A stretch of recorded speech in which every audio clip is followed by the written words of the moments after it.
Today on the lab, we talk to Brad MacClure of the New Zealand Skeptics about what exactly is skepticism. What is skepticism? Well, there's a few ways of answering that question, I suppose. But skepticism, there is a skeptical movement, as in people that identify as skeptics. And I guess it's similar to saying you're a humanist or a feminist or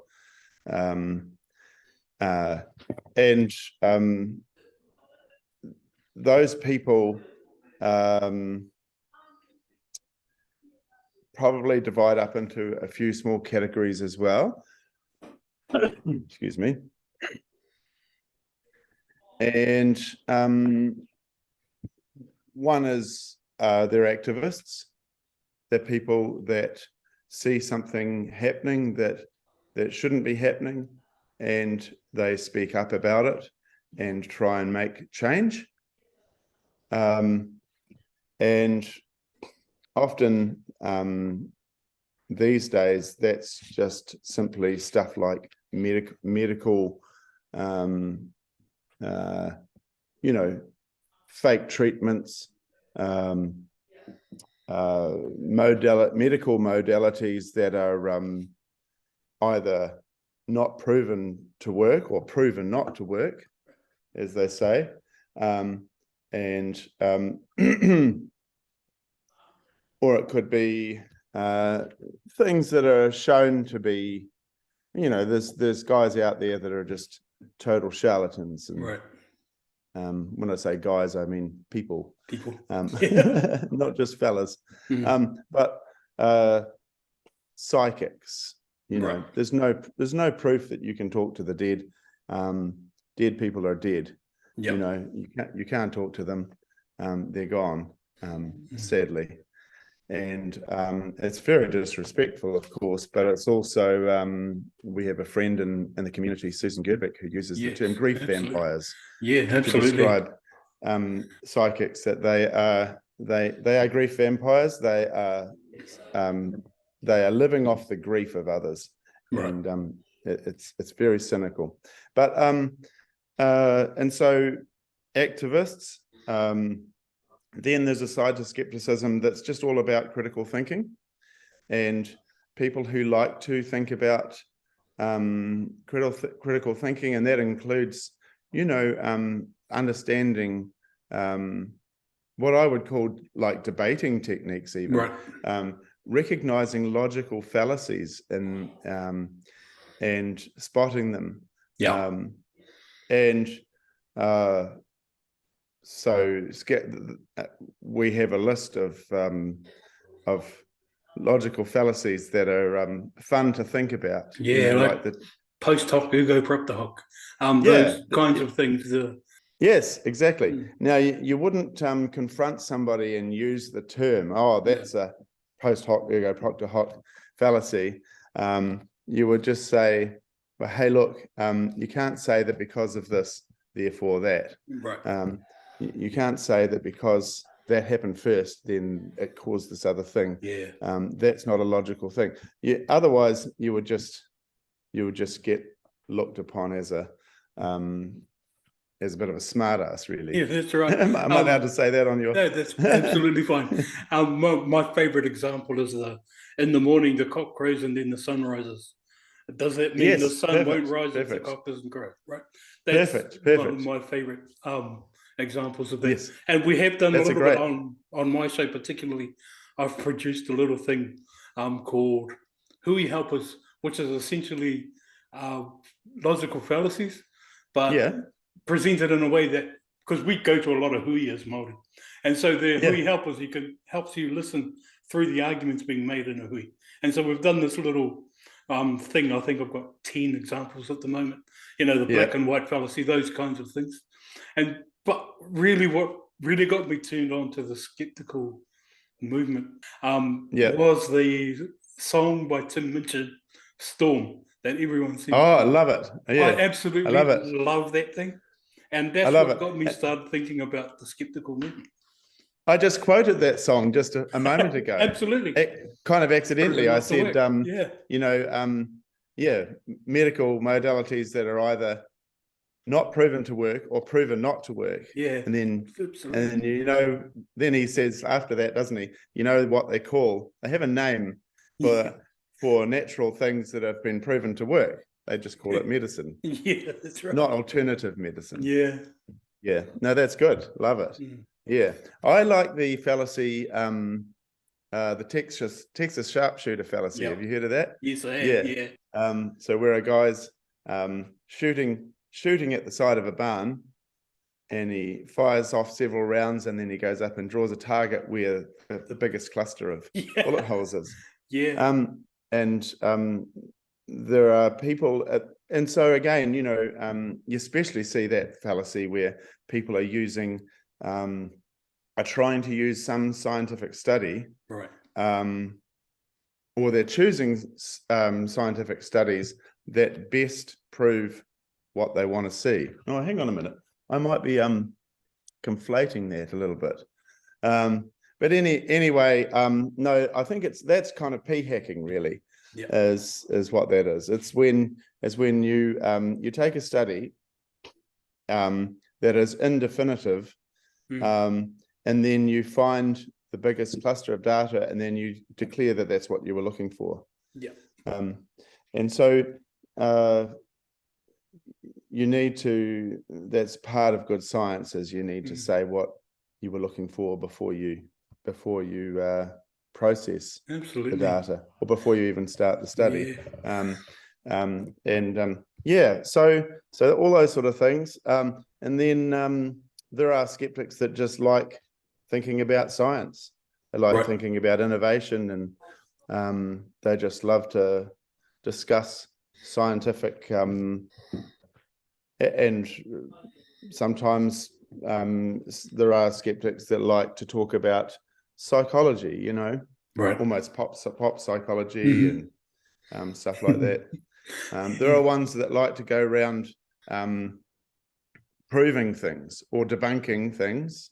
Famously, James Randi said he didn't want to be known as a debunker because that makes it look like he sets out to disprove things. But the reality is most of the time you're looking at stuff like water divining or whatever, and you're going, okay, I kind of know this doesn't work, but let's just approach it scientifically, do a real fair dinkum analysis of what's going on, and then see what's actually happening. And go in with an open mind. Don't say, okay, I know this doesn't work. Don't just put that out of your mind. Just goes, how can we prove this works or not? Or, how can we find some good evidence for this thing that you're claiming, right?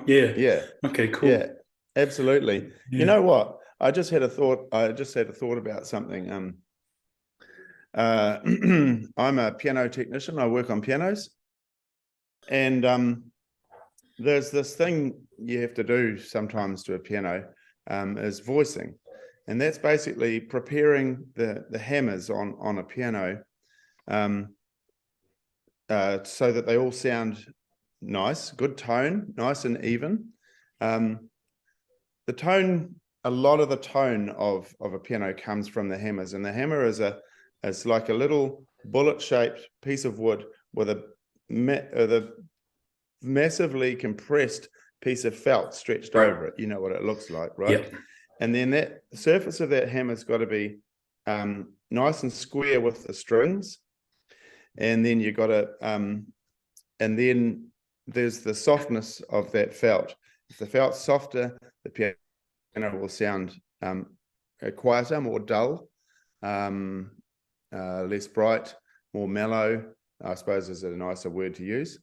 And then if the felt is harder, it will sound nice and bright. And you have to poke needles into the felt to soften it up. And I won't go into details, but I went to a voicing class once, and this chap said, now you go through and listen to the hammers, and you listen to the notes, you play the notes on the piano, and then you hear one that sounds extra bright, and then next to its neighbors it doesn't, it really jumps out at you. Right. So you mark the top of that key with a wee bit of chalk, and then you carry on, and you mark all the ones that stick out, that need voicing. You pull the action out, and then you voice with the hammers.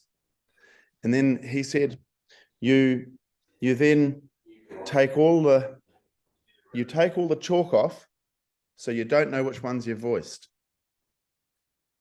And then you push the action back in, and then you listen to them again. Now, what you're doing there, of course, you can't remember which ones you've voiced. So you're listening to it with a fresh set of ears. You're not prejudging. And that's good scientific. It's like blinding, really. It's absolutely. basically you're single blinding your own little. So you're removing the primer, right? Because that can be a primer for what you should think. So if you're removing that and then starting again, that means you've got a more fair, balanced listen. To that. Yeah, because if you leave the chalk there, you go along and you go, oh, what does that one sound like? And you get overthink it. It doesn't sound much different. And it's like, but if you just remove the chalk and then you run up the thing, you go, oh, this one's still jumping out. Right. Or it's not. But either way, you'll judge it with a fresh set of ears, so to speak. And I think that's kind of what James Randi was getting at when he says, I don't want to call myself a debunker. Right. Maybe there is something happening. Maybe there is some scientific thing going on that we don't know about. And wouldn't that be exciting? I think it would be. Just like bring on the Nobel Prize. We've discovered something, Right. So skeptics are closed-minded is what you often hear. Oh, yes. And you just want to criticize everything because you conflate the word critical with critique and get that sort of mix up. But it's self-reflective and self-critical more than anything. It's about epistemology is a favorite word of mine because epistemology means ways of knowing, and or it means how we know what we know. And you can have a flawed epistemology where you're maybe you're superstitious, maybe you think that like maybe it's the logical fallacies in your thinking. So skepticism is about removing your own biases as much as you can. Biases is the key. I think you're right. Like when you do academic writing, you're supposed to remove yourself. You refer to yourself in the third person, don't you? You say, and I think that's all part of that kind of a nod to the idea that you should remove your bias, be unbiased. But also you can't remove your bias. You can't remove your own biases. You can only be aware of them and control for them. Right. You'll always have those biases. Confirmation bias. You're always going to do it. When you're looking at buying a certain model of car, all of a sudden you see that everywhere. Yeah, absolutely. You're not going to change that happening. No. Yeah, it's always going to be there. Yeah. So you have to take steps to try and help control for that, so that you know that what you're seeing is not just your bias reflected. And I think understanding, and unless you're a scientist, you don't have to know this thoroughly, but understanding the process of the scientific method and how it works. And like again, epistemology, how we know what we know. We know this to be true because of this. We know this to be false because of this. Laying it out, learning how to lay things out logically, so that no matter how big or how small your study or your experiment or your processes, you do things in a logical way, and you learn to understand why we know homeopathy doesn't work. Right. There's the sniff test. Yeah. But some things can pass the sniff test, can't they? And that's right. Yeah, and you once you dig down a little bit, it's a lot of fun, actually. Yeah, absolutely. Yeah. I really love thinking about things like that. But one of the issues I guess I came up with, and this is a question I really want to ask, is with all the dearth of information we have available to us now, and we have lots of scientific studies you can read, who do you trust? Yeah. Who do you trust? That has to be the biggest question, I think. Yes, that's a really good question. And of course, that's the one you get. And that's one of the probably main, let's see, that's one of the main things people use, that they'll say, oh, who do you trust? How do you know who to trust? And the other one is, scientists are changing their mind all the time. Yes. So that's somehow an indictment of scientists. In reality, your ability to change your mind is a badge of honor. Yeah, absolutely. And it means you. Oh, we'll get back to that other thing that you just asked me, but I've gone off on a tangent. That's fine.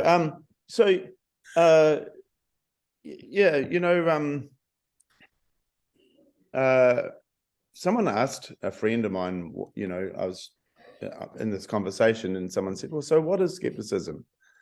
And this guy said to me, he said to this, I overheard him saying to this other person, I don't want to be wrong for 1 second longer than I need to be. Right. Why continue to be wrong when you could be right? Mm-hmm. If you find out you were wrong about something, don't be so invested that you double down and that you play all these little tricks on your own mind to convince yourself that you're still right about that thing, so that you don't have to suffer the cognitive dissonance of learning that you're wrong. And he didn't say that. He just said this one thing: I don't want to be wrong if I don't have to be. Right. And so what was your question again? It really was just, who do you trust? Yes. That's great. Yeah. So I think if somebody is all out on their own, and that science is not a perfect system. There are flaws because we're human. We're all human. And there are scientists, and a good study will control for all the things like cognitive biases, but also the scientist wants to be right. He wants to get that Nobel Prize. He wants to say he's discovered this amazing thing, or she. And they, and so sometimes they'll do something dishonest. Sometimes a study will come out and people will rely on it for years, and then later on it'll be discovered that there was fraud going on in that study, and the data was p-hacked, or stuff done to manipulate the data to make it look more favorable to the outcome that they desired. Right. But who do you trust is, if you see a scientist or someone who calls himself a doctor, and they might have a white lab coat on for the photograph, because that's, it's pretty convincing. You call that an appeal to authority, don't you? It's like, look, I've got a white lab, I've got a stethoscope hanging around here, and it's just props. Yeah, it's just to make yourself look credible. But when you dig down into the things that they're saying, they're right out on their own, and they're saying things that no one else has thought of, has said. And you look at all the credible sources, and they're not saying anything like this. In fact, they're saying, well, that literally doesn't make sense. That person's talking about energy. Energy. They use the word energy, and then vibration is another one. Oh, look, this will affect your body's vibrations. What does that actually mean? As a piano tuner, I deal with vibrations all the time because, each piano string vibrates at a certain frequency. And frequency is another one. Your body's frequency. It will adjust your body's frequency. So those words have actual scientific meanings. Yes. And if you say, well, what do you mean by my body's frequency? And you dig down, they won't actually know. But anyway, getting back to it, that person is all out on their own. They're professing to know these things, that the secrets that no one else knows or that they don't want you to know. Right. And yet there's no peer-reviewed studies done into what they've done. They might show you this study that's completely biased and ridiculous and full of nonsense, and it's to try and so then you look at if they do that, then you look at what the peer reviewers of that study say. It's not peer reviewed. Okay. That's another red flag. There's so many red flags. So one of the things I'm telling you who you don't trust. One of the things I found is when scientists, pretend scientists, will talk in terms of absolute 100%.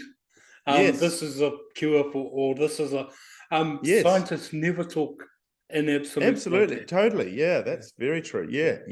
It's one of the red flags I look for. Oh, that's a really good one. That's a really, really good one. And another good one is this cures whatever ails you. Because no medicine works like that. There's occasionally a medicine that works for maybe two things. Like, Viagra was invented. It was an entirely different medicine for something else, and then it was discovered that it did this other very specific thing. I can't remember what that was. A heart medication. I think it was like a blood pressure medication or something. Might have been. Yeah, that's right. Yeah, but anyway, no medicine. Just whatever ails you, take this. That's not how things work. And so there's a consensus with science. And climate change is the obvious one. If you went to drive across a bridge and there's a sign that says, well, there's 99 scientists have said, or engineers have stated that as soon as you put any weight on this bridge, it will collapse. But hey, look, we've got one engineer here who says it's fine, drive across it. Right. What would you do? Yeah. What would you do? And yet there are people out there that are disregarding 99.9, and I think, like some people say 97%. I think with climate scientists, which is what you should be looking at, people in that specific field, not just general scientists. Climate scientists, it's even higher. It's up around 99. You wouldn't go, well, okay, I've got this one person who confirms what I want to believe. Yeah. So that's the consensus is another good thing about who to trust.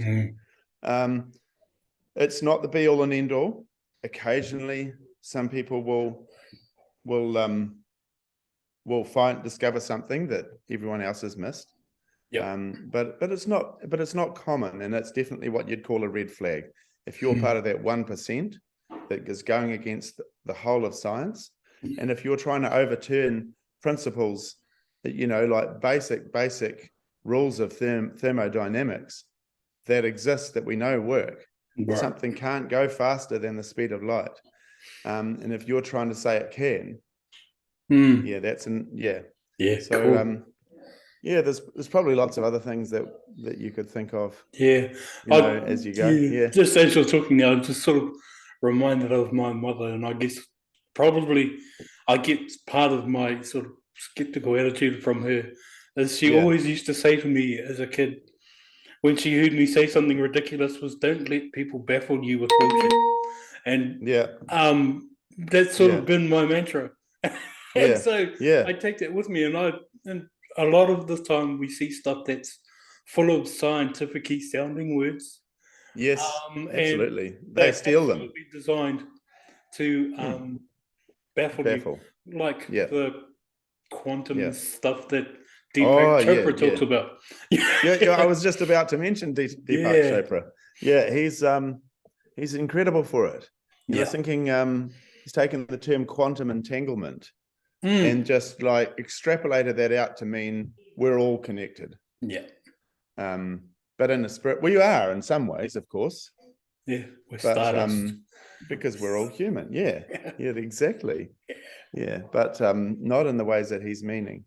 Yeah. Hey, look, we sort of have to wrap here, and I just want to say thank you again, Mr. Brad MacClure from New Zealand Skeptics. Thank you very much. You're welcome. And I'll